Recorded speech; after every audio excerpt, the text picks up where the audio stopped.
آج ہم آپ کو ایسے ملک کے بارے میں بتائیں گے کہ جیسے جیسے آپ کو ہم بتاتے جائیں گے تو آپ کا تجسس اور حیرت اتنی ہی بڑھتی جائے گی، کیونکہ یہ ہے ترکمانستان، ایک ایسا ملک جسے سینٹرل ایشیا کا نارتھ کوریا کہا جاتا ہے، ایک ایسا ملک جہاں بجلی، پانی، گیس جیسی بنیادی سہولیات عوام کو مفت فراہم کی جاتی ہیں، اور پھر بھی لوگ یہاں رہنے سے گھبراتے ہیں۔ حیرت کی بات یہ ہے کہ یہاں جدید ترین سڑکیں، شاندار ایئرپورٹس، سفید سنگ مرمر سے بنی شاہانہ عمارتیں، قدیم تاریخی مقامات، مذہبی ورثہ، دنیا کی نایاب ترین گھوڑوں کی نسل اخال ٹیکی اور سونے سے بنے ہوئے مجسمے موجود ہیں۔ مگر اس سب کے باوجود ملک کا ماحول دوسرے نارتھ کوریا جیسا سخت اور بند ہے۔ ہر بندہ اس ملک کو چھوڑنے پر تلا ہوا ہے، لیکن ایسا کیوں ہے؟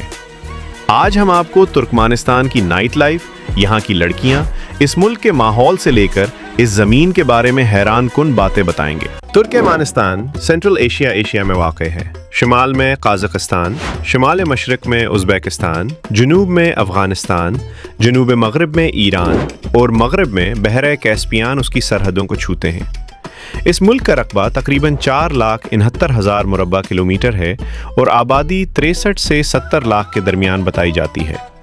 ملک کا بڑا حصہ کاراکم ریگستان پر مشتمل ہے، جہاں گرمیوں میں درجہ حرارت 50 ڈگری سے بھی اوپر چلا جاتا ہے، جبکہ سردیوں کی راتوں میں درجہ حرارت منفی تک گر سکتا ہے۔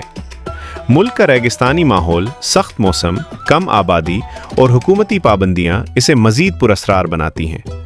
ترکمانستان کی سب سے خوفناک نشانیاں میں سے ایک دروازہ جہنم یعنی ڈور آف ہیل ہے، جو 1971 میں اس وقت بنا جب سوویت ماہرین گیس تلاش کرنے کی کھدائی کر رہے تھے کہ زمین اچانک بیٹھ گئی اور ایک 30 میٹر گہرا گڑھا بن گیا، جس سے میتھین گیس نکلنے لگی۔ ماہرین نے گیس کے پھیلاؤ کو روکنے کے لیے آگ لگا دی، لیکن جس آگ کو چند دن میں بجھ جانا تھا وہ گزشتہ 50 سال سے جل رہی ہے، اور آج بھی رات کے اندھیرے میں یہ گڑھا کسی جہنم کے دہانے کی طرح شعلے اگلتا ہے۔ ملک کی سخت شہرت کی ایک بڑی وجہ اس کا بند اور کنٹرول سسٹم ہے۔ یہاں میڈیا مکمل سرکاری کنٹرول میں ہے، صحافی حکومت کے خلاف بات نہیں کر سکتے، انٹرنیٹ انتہائی محدود ہے، حتیٰ کہ یوٹیوب کے لیے شہریوں کو ایک ماہ میں صرف ایک ویڈیو اپلوڈ کر سکتے ہیں۔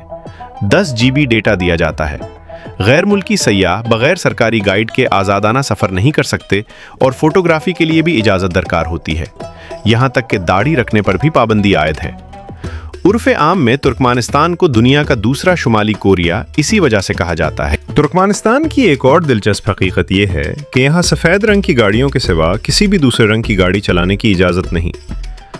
حکومت کے مطابق سفید خوش قسمتی کی علامت ہے، اس لیے پورا ملک سفید کاروں، سفید عمارتوں اور سفید سنگ مرمر کے نظاروں سے بھرا ہوا ہے۔ آگے بڑھنے سے پہلے ایک چھوٹی سی گزارش ہے، آپ یہ ویڈیو کہاں سے دیکھ رہے ہیں یہ ہمیں کامنٹ باکس میں لازمی بتائیں۔ دارالحکومت اشخاباد کو گینز ورلڈ ریکارڈ میں شامل کیا گیا ہے کہ دنیا میں کہیں اتنی زیادہ سفید سنگ مرمر کی عمارتیں نہیں جتنی یہاں موجود ہیں۔ یہ سنگ مرمر خصوصی طور پر اٹلی سے منگوایا جاتا ہے۔ اشخاباد کے شاپنگ مالز، پارکس اور سرکاری عمارتیں دبئی جیسی لگتی ہیں، مگر حیرت انگیز حد تک خاموش اور خالی رہتی ہیں، کیونکہ عوام کو آزادانہ گھومنے پھرنے یا وقت گزارنے کی اجازت نہیں ہوتی۔ سابق صدر سیفر مراد نیازوف، جسے ترکمان باشی یعنی ترکمانوں کا باپ کہا جاتا تھا، نے ملک بھر میں اپنی شخصیت پرستی کو فروغ دیا۔ اس نے اپنے سونے کے بنے مجسمے شہر کے درمیان نصب کیے جو سورج کی سمت گھومتے تھے۔ بعد میں آنے والے صدر نے اپنے پسندیدہ کتے اخال ٹیکی کے اعزاز میں بھی سونے کا مجسمہ نصب کروایا۔ ملک کی کرنسی ترکمانی منات ہے، جو تقریباً 80 پاکستانی یا 24 انڈین روپے کے برابر ہے، تاہم سرکاری اور اصل آمدنی میں بہت فرق ہے۔ سرکاری اندازوں کے مطابق فی کس آمدنی $7,000 سے $8,000 ہے، مگر حقیقت میں عام شہری سالانہ صرف $2,000 کما پاتے ہیں۔ ملک کی معیشت قدرتی گیس، پیٹرول اور زراعت پر چلتی ہے، مگر عوام تک دولت نہیں پہنچ پاتی اور بے روزگاری عام ہے۔ تاریخی طور پر ترکمانستان بہت اہم خطہ رہا ہے۔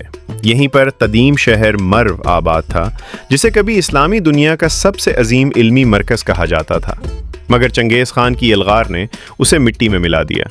اسی طرح خوارزم سلطنت کا دارالحکومت کنی ارگنج اپنے قدیم میناروں اور قبروں کے ساتھ آج بھی کھنڈر کی صورت میں تاریخ سناتا ہے۔ معروف اسلامی محدثین امام ابو داؤد اور امام ترمذی کا تعلق بھی انہی علاقوں سے تھا۔ ترکمانستان کے علاقے میرو اور نسا قدیم تہذیبوں کا گہوارہ تھے۔ یہاں کے آثار قدیمہ میں عرب، فارسی، سلجوقی اور ترک ثقافتوں کے نشانات ملتے ہیں۔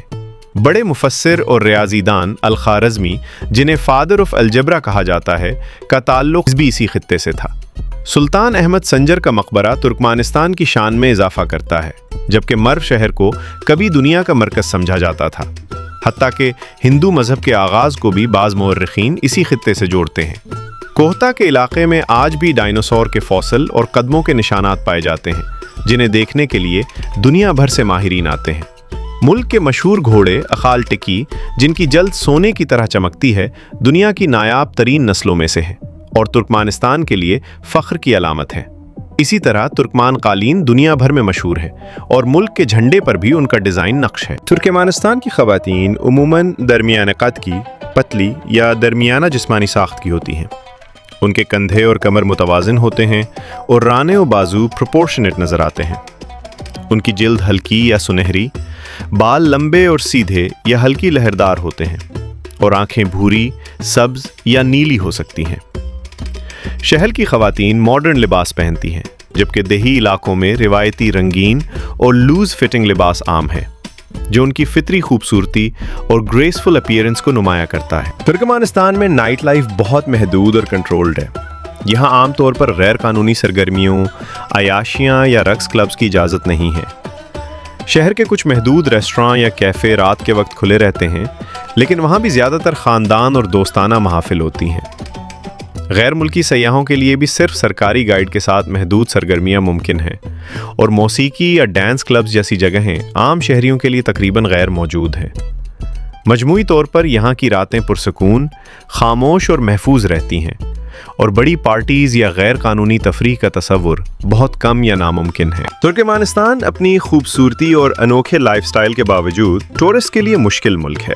یہاں داخل ہونے کے لیے خصوصی انویٹیشن لیٹر، سیکیورٹی کلیئرنس اور مہنگے ویزا کی ضرورت ہوتی ہے، جبکہ ملک میں 26 ایئرپورٹس، بہترین ریلوے سسٹم اور جدید انفراسٹرکچر ہونے کے باوجود سالانہ صرف 2000 سیاح یہاں آتے ہیں۔ اشکاباد کا فالکن شیپ ایئرپورٹ، جس پر $5 بلین خرچ ہوئے، اکثر خالی رہتا ہے۔ آخر میں پاکستان اور ترکمانستان کے تعلقات بھی دلچسپ ہیں۔ پاکستان سوویت یونین کے ٹوٹنے کے بعد ترکمانستان کو تسلیم کرنے والا پہلا ملک تھا۔ دونوں ممالک کے درمیان وقت کا فرق بھی 0 ہے۔ حتیٰ کہ قائد اعظم محمد علی جناح کی تصویر ترکمانستان 2019 میں بھی موجود ہے۔ کے ڈاک ٹکٹوں پر بھی چھاپی گئی ہے۔